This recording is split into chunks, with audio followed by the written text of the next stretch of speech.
The jagged edge of Cornwall jabs defiantly into the Atlantic. Only the most durable rock can resist that ocean's pounding. This tough coastline doesn't give up its treasures easily. But from the earliest times, men have been drawn here to pit themselves against the granite. Hidden inside the rock is a magical ingredient that brought the world to the Cornish coast. They came in search of a rare metal with remarkable properties: tin. The relics of tin mining can be seen along the north coast of Cornwall.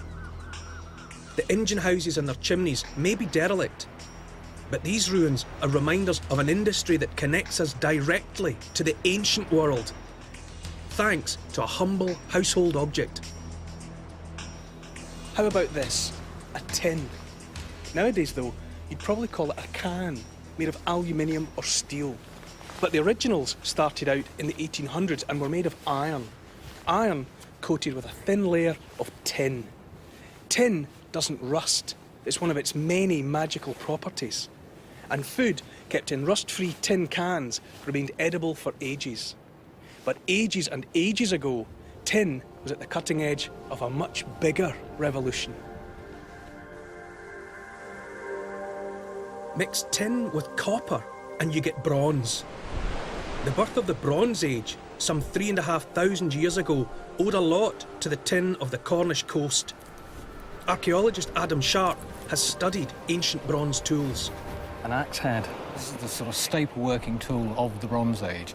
Virtually every piece of bronze that you find in Western Europe has got Cornish tin in it. Once people the world over realise that tin is to be had here, Cornwall becomes pivotal. Absolutely. In terms of distribution on the Earth's surface, tin is very rare indeed.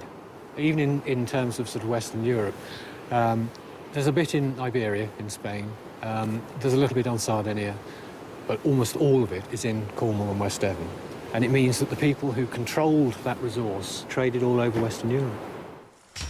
Thousands of years ago, long and perilous journeys were being made to this coast.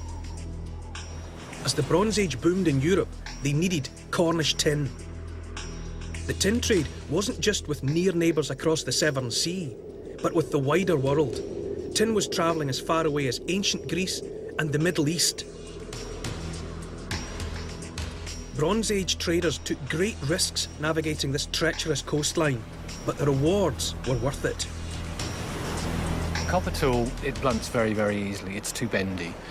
Adding just the right amount of tin, 10–11% of tin, makes it hard, makes it tough, it's sharpenable, it can be polished. What, in the main, is bronze being used to make? Utilitarian tools, axes and knives and chisels and things like that.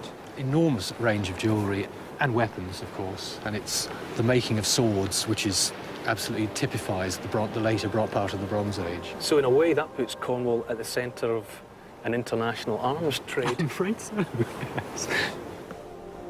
Throughout the Bronze Age, ancient armies relied on the Cornish coast for the raw materials of battle. Hiya, Neil. To see why, I'm meeting Neil Burridge, who still practices the age-old art of forging bronze weapons. Just got the fire going, just start to warm up. As the temperature rises, Neil prepares a mould made of stone so we can cast our own bronze sword. So that's it. Oh, I'm so excited. Okay. Inside the fire is a crucible containing the two metals that together form bronze. 90% copper will make our sword flexible. 10% tin will make it hard with a cutting edge. Heated to 1,200 degrees Celsius, we're ready to pour. That's good. Wow. Oh, look at that. Wow, even that's a beautiful thing. Look at the colour of it. My first sword. What I'm going to do is take the clamps off it now. We try to move it too quickly, it'll snap. Right. And if we leave it too long in the mould, it gets stuck in the mould and it won't come out. So it's a bit like Excalibur, really. So Well, what it I'm sure going to do is. I'm going to give it a little wiggle. I can feel it. So you should be able to draw it out very slowly, but don't drop it.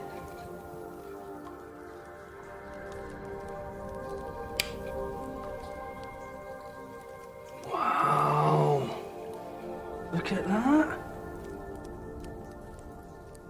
That's how you draw a sword from a stone.